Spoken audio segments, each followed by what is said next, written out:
Hello दोस्तों, कैसे हैं आप सब। दोस्तों उम्मीद करता हूँ कि आप सब ठीक होंगे। दोस्तों आज मैं बताऊंगा आपको सैमसंग A14 और M14 में अगर रिंगर की समस्या आती है तो आप कैसे सही करेंगे। तो दोस्तों सबसे बड़ी चीज़ ये है कि रिंगर के पॉइंट पे आपको देखना पड़ेगा कि कहाँ पर क्या सप्लाई आ रही है। आज मैं बता रहा हूँ दोस्तों। देखिए, ये देखिए दोस्तों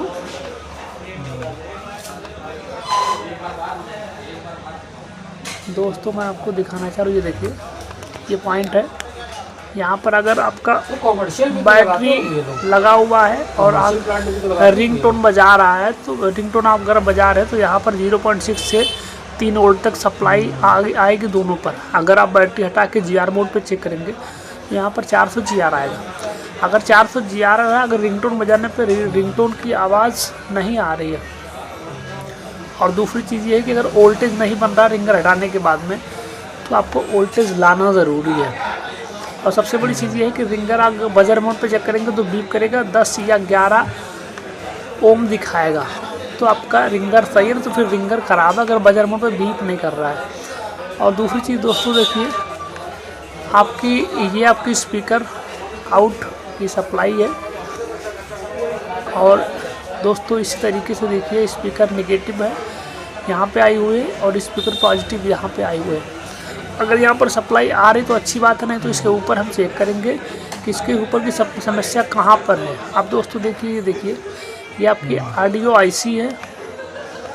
अब दोस्तों सबसे बड़ी चीज़ ये है कि मैं आपको दिखाऊंगा इसके कनेक्टर पर कि कनेक्टर पर सप्लाई कहाँ कहाँ आती है, क्या क्या आती है और कैसे हमें चेक करना है।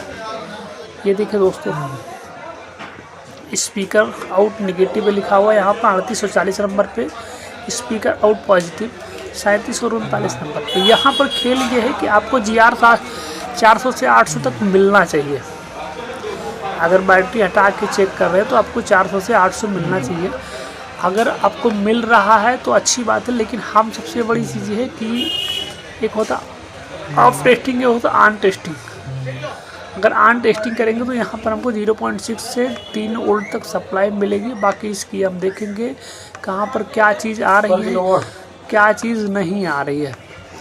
तो दोस्तों सबसे बड़ी चीज़ ये है कि यहाँ पर आपको देखना ये है। अभी मेरे पास एक फ़ोन आया था, सैमसंग A14 था, तो उसमें मामला ये देखिए, यहाँ पर ये पैरेलल में लगा हुआ कैपेसिटर, सीरीज में लगा हुआ है ये कॉइल आपका।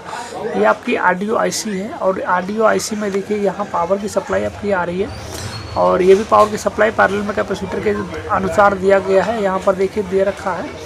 और मामला इस चीज़ का है कि आपकी ये सप्लाई आउटपुट दे रखा है। और यहाँ पर स्पीकर एम्पियर देखिए, CPU से 1.8 की सप्लाई यहाँ पर दे रखी है। यहाँ पर आपको सबसे बड़ी चीज़ ये है कि GR 400 मिलना चाहिए, 400 से 800। और यहाँ पर भी देखिए 1.8 की सप्लाई मिल रही है। अभी मेरे पास जो आया था फ़ोन, उसकी समस्या ये थी कि यहाँ पर सप्लाई आपको जो आनी चाहिए वो 400 से 800 आनी चाहिए, लेकिन यहाँ पर हमको 150 GR मिल रहा था। लेकिन ये आपकी बीप टेस्टिंग जो होता है ऑफ टेस्टिंग पे बिल्कुल परफेक्ट, लेकिन ऑन टेस्टिंग पे इस पर आपका वोल्टेज नहीं बना रहा था। अब मामला ये है कि यहाँ पर 400 GR लाने के लिए हमको सबसे पहली चीज़ ये है कि ये ऑडियो IC हटा के देखनी पड़ेगी। तो ऑडियो IC हटा के देखा, लेकिन ऑडियो IC से काम नहीं हुआ। और उसके बाद फिर देखिए ये सप्लाई कहाँ पर आई है, ये BDD एम्पियर 1.8 लिखा हुआ, ये भी ऑडियो IC आपकी है। यहाँ पर भी देखिए, यहाँ पर भी IC हटा के देखिए, लेकिन फिर भी काम नहीं हुआ।